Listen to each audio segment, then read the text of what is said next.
Welcome to our fun little study group for PP 5361 Theory and Management of Public Service Organizations. These are the readings from the required text, Managing Human Behavior in Public and Nonprofit Organizations, Chapter 13. It's great to be back. And, calling it a study group, I think that's a smart move. Yeah. Kind of lowers the blood pressure a bit. It does, doesn't it? Though I should give a fair warning to everyone listening. Our version of a study group is probably a little different. A bit less pizza, a bit more analysis. Exactly. Usually there's a lot more complaining about the professor and, putting off the reading. But today we are actually going to buckle down and analyze what feels like a massive tectonic shift in public management. Yeah, that's a good way to put it. We're diving deep into Chapter 13, representing the organization on the outside. Which, when you think about it, is a fundamental change from how the field used to operate. Even just a few decades ago. That's the feeling I got right away. It seems like all the previous chapters we've looked at, motivation, leadership, team dynamics, it was all about what happens inside the building. It was about the four walls of the agency. But this chapter, it feels like we're kicking the front doors open and just walking straight out into traffic. That's a very, very accurate way to describe it. And it really does reflect a historical shift. If you rewind the clock maybe 30 years, the typical public administrator or even a nonprofit manager, they pretty much stayed inside. Right. Their job was implementation, just get the job done. The elected officials, they were the ones on the outside, shaking hands, kissing babies, dealing with the press, taking all the heat. The administrator was sort of the wizard behind the curtain, pulling the levers in total anonymity. But the curtain has been completely ripped down now. Oh, completely. That world is gone. Today, you simply cannot just manage your team. You have to manage the entire environment. You need what the text calls these external skills. You're expected to handle media relations. You have to maneuver through legislative hearings, and you've got to navigate these massive, unbelievably complex networks of stakeholders. If you stay inside your office today, you're not just hiding. You are failing at your job. The book actually uses this really provocative analogy for this shift. It's a sports analogy, and I'll be honest, I usually roll my eyes at those. That can be a bit cliche. But this one really helped me visualize the chaos. It says that public policy used to be a game where the government built the stadium. Right. So the government owned the turf, they set the ticket prices, they unlocked all the gates, they controlled the whole venue. And the elected officials and, the top policy advisors, they were the players on the field. The administrators, that's us, the people this book is for, we were watching from the sidelines. We were the support staff. Yeah. Maybe filling up the water bottles, making sure the grass was cut, checking the scoreboard, but we weren't playing. And the really critical piece of that analogy is the fans. In that old model, the citizens, the businesses, the nonprofits, Yeah. they were all in the stands. They were spectators. They could cheer or boo. They could cheer, they could boo, they might buy a hot dog, but they were not in the game. They weren't directly affecting the outcome of any given play. But now, what happens now? Now, the fans have stormed the field. They're not just watching anymore. They are on the field, participating in every single play. Wow. The nonprofits, the community groups, the private sector partners, the angry citizens on Twitter, they're all on the field with you. So as a manager, you can't just look at your own team anymore. You have to manage the chaos on the field. You have to negotiate with the fans who are now trying to run the ball themselves. That is a genuinely terrifying image, by the way. A whole stadium full of people rushing the field while you're trying to execute a play. Yeah. But it makes so much sense why the job feels so much harder now. It means the outside is now the inside. So, okay, let's unpack who these people are that we have to deal with in this chaotic stadium. First up, we have to talk about the owners in the lecture box, the bosses, the legislature. This is often, I think, the most anxiety-inducing relationship for any public manager. Oh, absolutely. These are the people who can literally delete your agency's existence if they feel like it. And that is not an exaggeration. Yeah. Legislatures, whether it's Congress or a state house or a city council, they define your agency's very existence. They define your budget. They set the boundaries of what you can and cannot do. And there's this very specific dynamic at play here that the text highlights from a scholar named Kadamian. It's all about tension. Yes, the tension between accountability and flexibility. I want to dig into that because, normally we think of tension as a bad thing. Like, if there's tension in a relationship, you go to therapy to get rid of it. Right, you try to resolve it. But Kadamian's argument is that in a democracy, this particular tension isn't a bug, it's a feature. It's structurally necessary. Okay, so let's break that down for, for us learners. Accountability versus flexibility. How does that actually play out in real life? Well, just think about the incentives on both sides. Yeah. Legislators, they're elected to be watchdogs. They have to ensure accountability. That's their job. So they're watching you to make sure you're spending the public's money correctly and that you're following the letter of the law. If they aren't watching you, they aren't doing their job. Okay, that makes sense. But you, as the manager on the ground, you need flexibility. You need room to maneuver, to use your professional expertise to solve problems without someone breathing down your neck every 5 seconds, asking why you bought that specific brand of stapler. So the legislator wants to control me to look like a good watchdog for their voters, and I want freedom to actually do my job because I'm the expert who knows how. Precisely. And that friction, that constant push and pull is what keeps this system honest. If you had total flexibility, you might go rogue or become wildly inefficient or maybe start serving your own interests instead of the public's. And if they had total control, Nothing would ever get done because every single decision would be micromanaged and politicized. So you have to learn to live in that tension. It never, ever goes away. You are essentially in a permanent state of negotiation over how much leash you have. it reminds me of how the text mentioned that this kind of oversight has actually ramped up over the last 20 years because of, polarization and just general mistrust in institutions. Legislators are watching agencies like hawks. Which means interacting with them is not optional. You can't just hide in the basement and hope they forget you exist. Yeah. But there is a flip side to this power dynamic that a lot of new managers miss.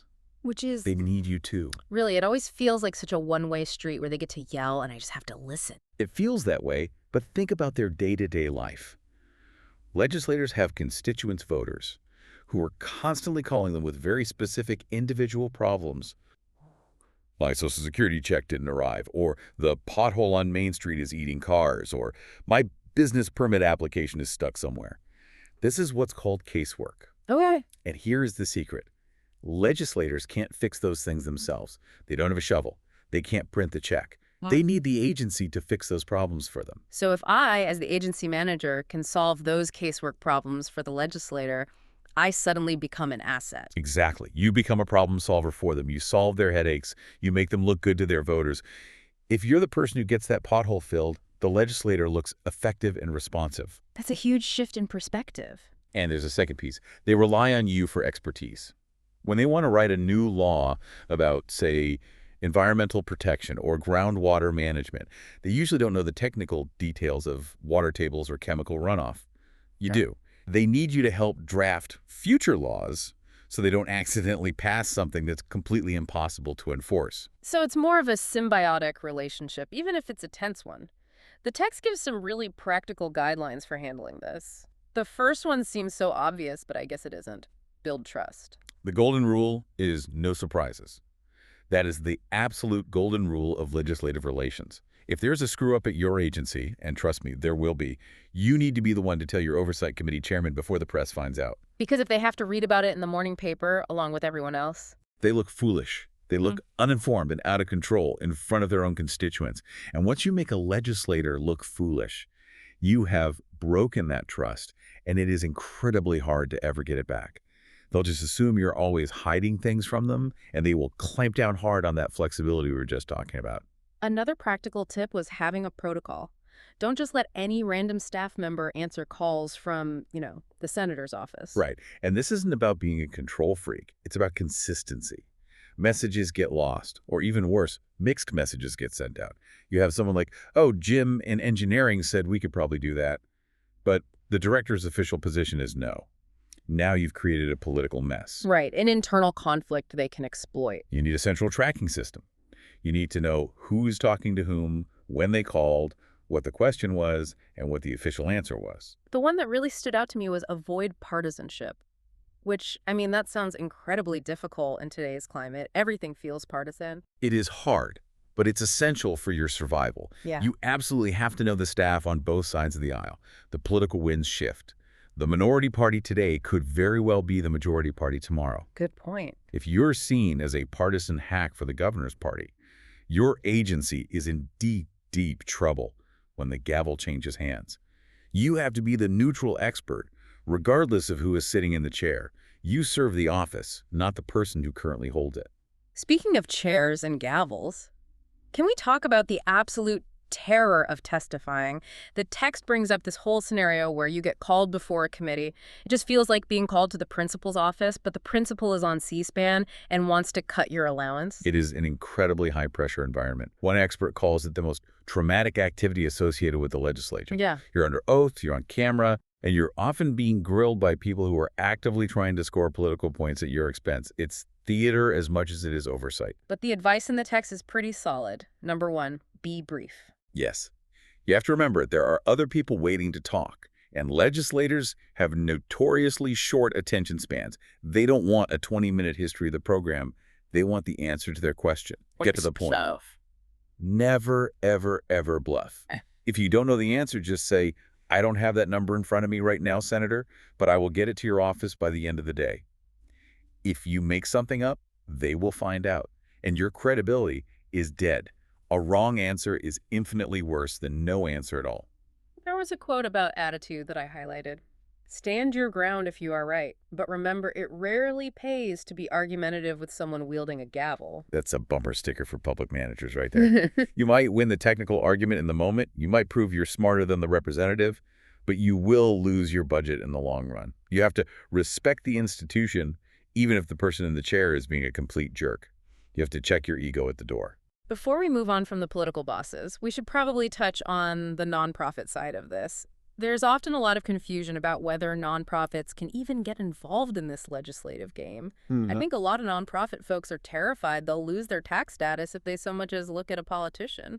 It's a very common misconception, and it's a shame because it silences important voices. There's a clear legal difference between advocacy and lobbying. Okay, what's the difference? Advocacy is broad. It's about influencing public opinion or generating support for an issue. It's saying things like clean water is good for everyone or homelessness is a community crisis. Lobbying is much more targeted. It's trying to influence a specific piece of legislation, like telling someone to vote yes on Bill 102. And nonprofits can actually do both. They can. Now, there are limits on how much money and staff time they can spend on direct lobbying, but they absolutely are not banned from it. But because they're often confused by the rules, they just stay silent. The text argues they should be much more engaged. If nonprofits aren't at the table explaining what their communities need, they're missing a huge chance to shape the rules of the game. They're letting other people decide their fate. Okay, so we've handled the bosses in the legislature. Now let's turn to the other monster under the bed for most managers, the media. Ah, yes, the megaphone. There's a quote here from the director of the Jimmy Carter Library that I really love. It says, "Unless you are trying to hide something, the press should be your ally." Which is a lovely sentiment, isn't it? A beautiful ideal. But let's be honest, does it actually feel that way for most managers? Not at all. It feels completely adversarial. The manager wants to explain the nuance of a new zoning regulation in a 20-minute presentation with charts and graphs. The reporter wants a 10-second soundbite about a scandal or a screw-up. It just feels like a total clash of cultures. It is. But you have to force yourself to reframe it. The media is the mechanism of accountability in a democracy. It's how the public knows what you're doing with their money. You can't talk to every citizen individually. The media does that for you. If you shut them out, if you just say no comment all the time, you look guilty. You must engage. You really don't have a choice. So how do we do that without getting burned? The chapter talks about strategic communications. It makes a key distinction that PR for us is not just marketing. We aren't selling soap. No, we're managing relationships. And the cardinal rule here, which is actually very similar to the legislature, is the one voice rule. You need a designated contact person, a public information officer. You cannot have every employee in the building giving their own hot take to the local news. Because that leads to chaos. Absolute chaos. If the director says the city's water is safe to drink, but some engineer down in the lab tells a reporter he's a little worried about the latest test, what's the headline? Agency in chaos. Water safety in doubt. I always wonder about those terms like off the record or on background. I feel like I hear those in movies all the time. This is off the record, but is that a real tool that we should be using? It's dangerous. It's extremely dangerous. The text warns that these terms are so risky because not everyone agrees on what they actually mean. Does off the record mean the reporter can't use the information at all? Or does it mean they can use it, but they can't use your name? Or does it mean they can use it if they get another source to confirm it? Right. If the reporter thinks it means one thing and you think it means another, you're in a world of trouble. Precisely. The advice in the book is blunt. If the information requires that much special handling, you probably shouldn't be saying it to a reporter at all. Just assume the microphone is always on. Assume every single thing you say will end up on the front page. If you can't live with that, zip your lips. That is very good, very sobering advice. Now, the text actually breaks down tactics by the specific medium, which I found really helpful. Because talking to a TV reporter is a totally different skill than talking to a newspaper reporter. Oh, completely different. Yeah. Television is visual and it's fast. You've got maybe 30 to 60 seconds to make your point. You need to dress the part. Don't let a distracting tie get in the way of your message. And you have to keep it simple. If you start trying to explain subsection C of paragraph 4 of the ordinance, they will cut you off. They need a headline. You have to learn to speak in sound bites, not because you're shallow, but because that is the format of the medium. Versus print or digital media, where you can actually get into the weeds a bit. Correct. Print allows for complexity. If you have a complicated why behind a policy, why are we changing the school bus routes, for example? Sit down with a print journalist. They have the column inches to actually explain the logic. You can give background documents. You can walk them through the history. And what about radio? Radio is interesting because it's so highly segmented. You use radio to target very specific demographics. If you need to reach senior citizens or specific language groups or maybe young people on a college station, radio is often the most direct channel you can find. It feels very intimate. You're right there in the car with them. And then, of course, there's crisis management, the oh no moment, the scandal breaks. What's the first move? The biggest mistake agencies make is waiting for the crisis to happen before they make a plan. You need the plan before the scandal hits. Who is authorized to talk? What's the chain of command? Who's in charge of updating the website? And when it does hit, you have to be proactive. Return the reporter's calls immediately. If you hide, the story runs without your perspective. And above all else, be honest. No comment almost always translates to, I'm guilty in the public's ear. It's the cover-up that gets you, not the original crime. Almost always. If you made a mistake, admit it, apologize, and explain how you were going to fix it. The public is remarkably forgiving of honest mistakes. They are not forgiving of liars. Okay, so we're talking to the media, we're testifying to the legislature. That means we're doing an awful lot of talking.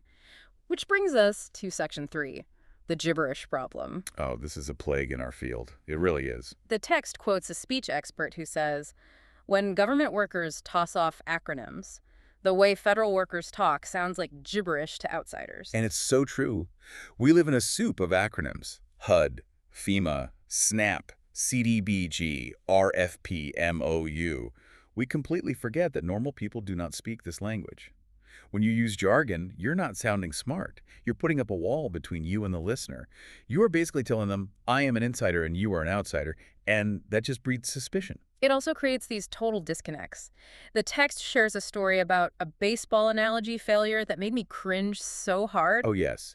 The speaker who prepared an entire presentation based on baseball metaphors. Step up onto the plate, hit a home run, you don't want to strike out.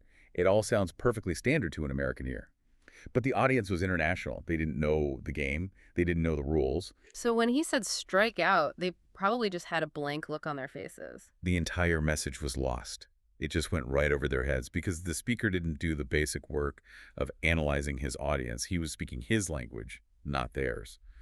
And that is the cardinal sin of public speaking. That is such a classic avoidable mistake. So how do we structure a presentation that actually works? The text goes back to the absolute classics. The old rule is still the best rule. Tell them what you're going to say. Say it. Then tell them what you said. Structure is your friend. Start with an attention getter. State the need or the problem. Present your solution. And then end with a clear call to action. It's not rocket science, but so many speakers just wander all over the place. They bury the lead. You have to guide the listener by the hand from start to finish. And then comes the Q&A, the part where you can't control the script anymore. The text has a specific tip here that I've actually started using in my own life. Restate the question. It is a brilliant tactical move for a few reasons. First, it ensures everyone else in the room heard the question. Often the person in the back didn't hear what was asked from the front. Second, it ensures that you understood the question correctly, so you don't answer the wrong thing. But third, and most importantly, it gives your brain about 5 extra seconds to formulate a good answer. That pause is everything. It really is. It stops you from just blurting out the first thing that comes into your head, which is often something you'll regret. And what if you just don't know the answer? You admit it. That's an excellent question. I don't know the answer off the top of my head, but I will find out and get back to you. Yeah. Bluffing is fatal. We keep coming back to this, don't we? Your credibility is your only currency. If you lose that, you've lost the room. Okay, moving on to the actual tools we use to communicate, we're moving from the podium to the platform. Section 4, the tech frontier. This whole shift from Web 1.0 to Web 2.0. This really mirrors that shift from inside to outside that we talked about at the very beginning. Web 1.0 was basically brochureware. Here's a PDF of our hours. Here's a static picture of the director. It was a one-way broadcast. Static. Boring. Like a digital bulletin board you couldn't write on. Exactly. Web 2.0 is interactive. It is service delivery. It's a two-way communication channel. It changes the citizen from being a passive reader into an active user. The book gives some really cool modern examples of this in action. One was NASA Colab. Yes, which is fascinating. NASA created this collaborative workspace online where tech-savvy citizens could actually contribute to the space program. They weren't just reading about space missions. They were helping to code things or solve small problems. That requires a huge cultural shift for an agency like NASA, which is literally full of rocket scientists, to say, hey, maybe the crowd out there knows something we don't. And the Los Angeles example, using smartphones to report graffiti. That is a classic example of that citizens on the field analogy we started with. Instead of the city sending out inspectors to drive up and down every single street looking for graffiti, which is incredibly expensive and slow, they turned every citizen with a smartphone into an inspector. Right. Snap a picture, send it in, we'll send a crew to clean it up. It crowdsources the eyes and ears of the government. It makes government faster and much more responsive to neighborhood-level problems. But there are risks here too, right? It's not all just happy, efficient apps. No, not at all. Privacy and security are huge concerns, obviously. You don't want to expose citizen data. But the subtler risk is what I'd call data overload. You can collect all this data, complaints, suggestions, photos of potholes, but if you don't have the internal capacity to analyze it and actually do something with it, you just create frustration. A digital suggestion box that nobody ever reads is actually worse than no suggestion box at all. It just proves to people that you aren't listening. That leads perfectly into the next section. We're interacting with all these people online and in person, but what do we even call them? Section 5, the great customer versus citizen debate. This is a really deep philosophical divide in the field of public administration. It sounds like it's just about semantics, but the word you choose really, really matters. It seems simple on the surface, though. Businesses treat people like customers, and businesses are generally seen as efficient and responsive. So shouldn't government just treat people like customers, you know? How can I help you today? The customer is always right. It sounds nice, but that analogy breaks down very quickly when you look closer. The text points out a few major problems. First, the issue of choice. A business customer can choose to go to Burger King or McDonald's.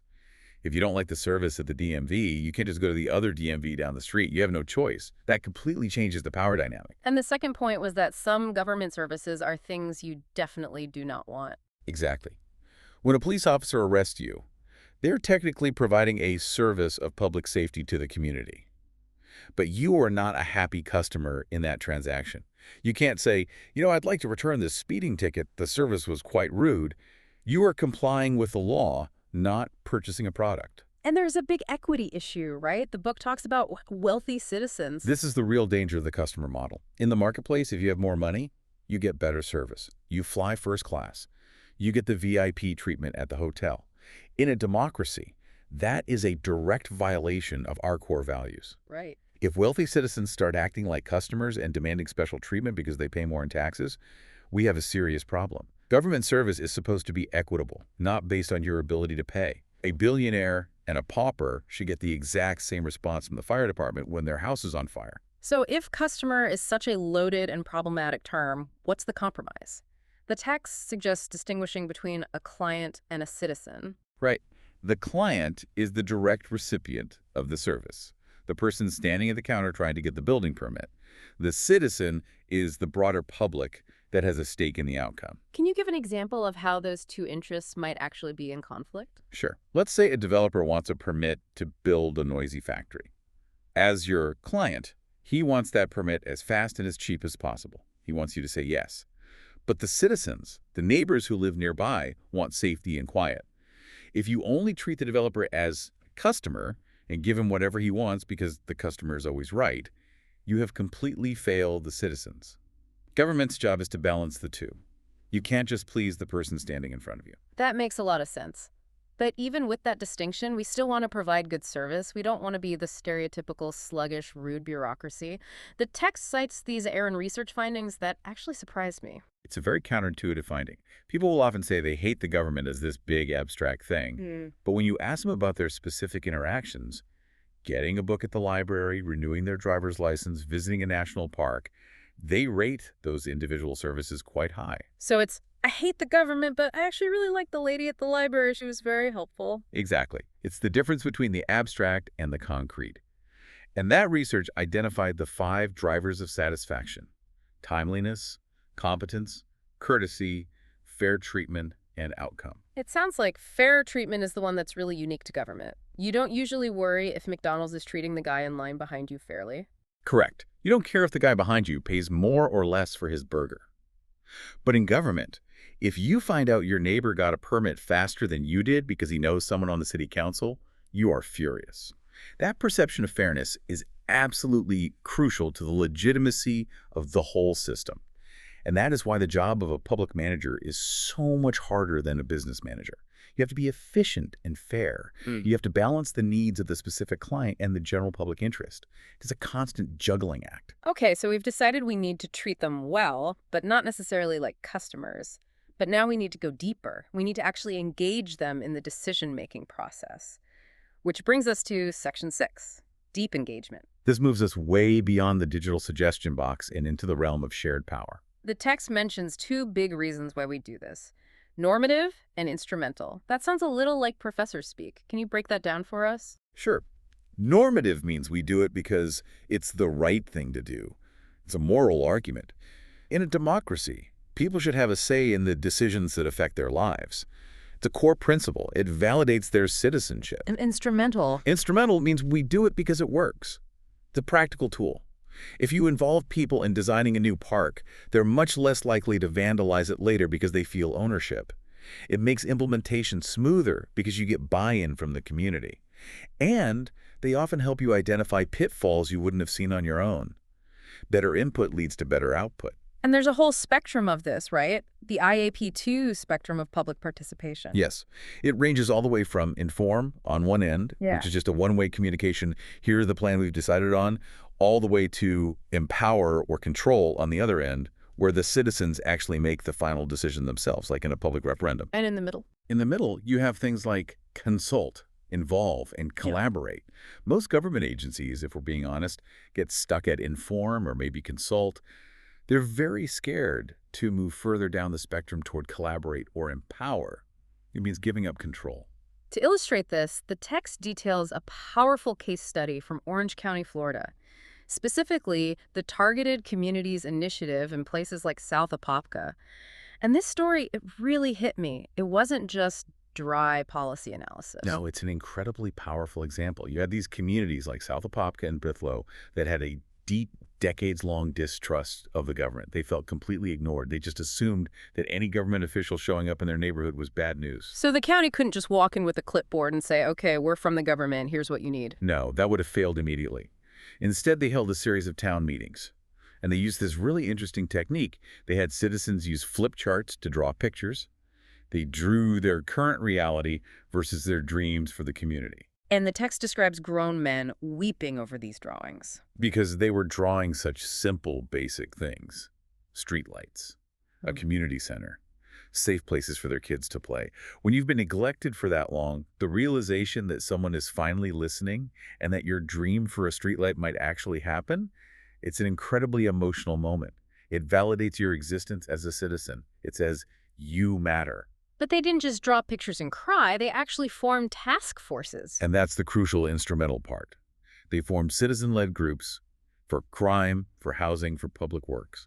And they built specific, tangible implementation schedules. We need streetlights. Okay, step 1 is this, step 2 is this, step 3 is this. The citizens became the planners. They didn't just complain about the darkness, they planned where the lights should go. They took ownership of the solution. And that kind of engagement builds social capital that lasts way longer than any single project. Exactly. Even after the streetlights are installed, those neighbors now know how to work together. They know who to call at the county. They are empowered in a way they weren't before. Okay, we are arriving at the final section of the chapter. This feels like the advanced class. We've talked about individuals, the media, legislatures. Now we have to talk about the web that connects everything. Section 7, collaboration and networks. This is where we return to that idea of governance rather than just government. Because the easy problems have already been solved, right? Yeah. The stuff that's left over is the really hard stuff. We call them wicked problems. Things like drug addiction, poverty, homelessness, crumbling infrastructure. No single agency can solve these. The police department can't solve homelessness on its own. The social services department can't do it alone. You need a network. You need nonprofits, businesses, faith communities, and multiple government agencies all working together. The text lists 4 different types of these networks, from the work of Millward and Provan. That's right. The first is service implementation networks. This is like the mental health system. You have many different agencies all working together to deliver a seamless package of care to a single patient. You might have a hospital, a social worker, and a housing agency all coordinating for one person. Okay, what's the second type? Information diffusion networks. This is all about sharing data to prepare for uncertainty. Think about earthquake preparedness in California. Schools, fire departments, hospitals, and utility companies were all sharing information on how to react when the big one hits. They aren't delivering a service yet, they're sharing knowledge so they'll be ready. Third, problem-solving networks. This is a more immediate, proximate response to a disaster, like the ad hoc network that formed to respond to 9/11, everyone coming together to solve an immediate crisis. It's intense, it's fast, and it's often temporary. And the fourth and final type? Community capacity building networks. This is more about building social capital for the future, so the community is strong and resilient enough to handle whatever comes next. It's preventative. It's about knitting the community together before the crisis hits. But working in these networks must be incredibly difficult. You aren't just the boss of your own employees anymore. You have to work with people you have absolutely no formal control over. And that's the challenge. Thompson and Perry break down the core dimensions of this kind of collaboration. You have governance.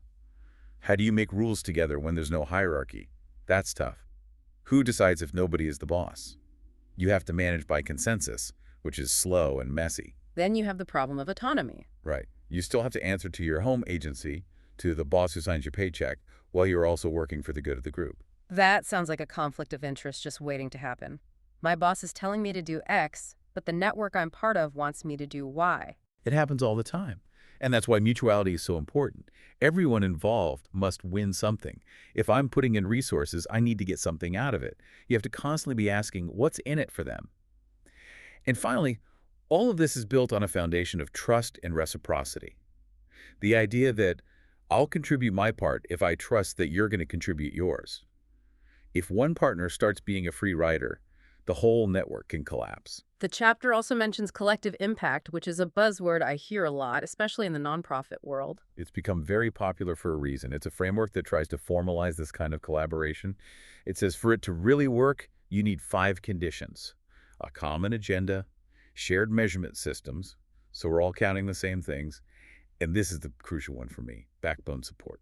Backbone support, that sounds like chiropractic care for organizations. It kind of is.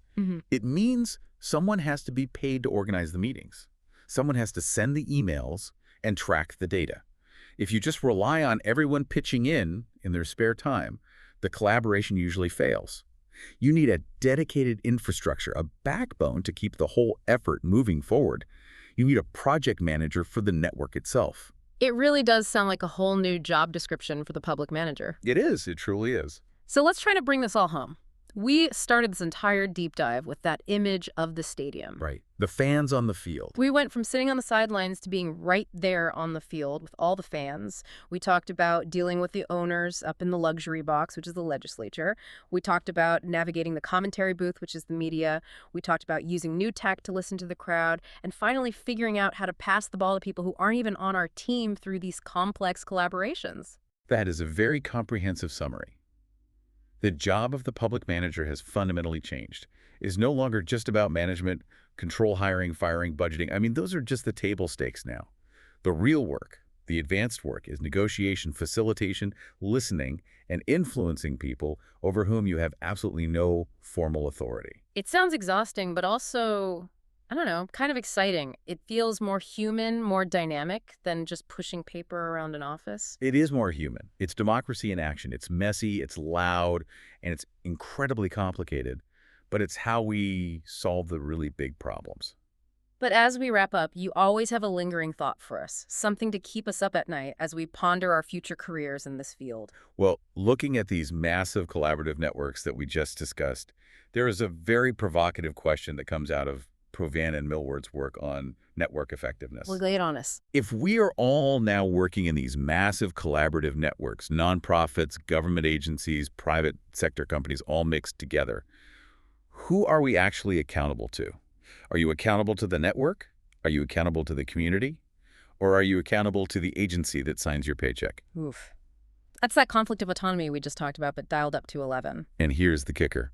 When those interests inevitably clash, as they always will, whose call do you take first? Do you serve the boss or do you serve the mission? That is the question. We'll leave you to ponder that one. Indeed. See you next week for another chapter.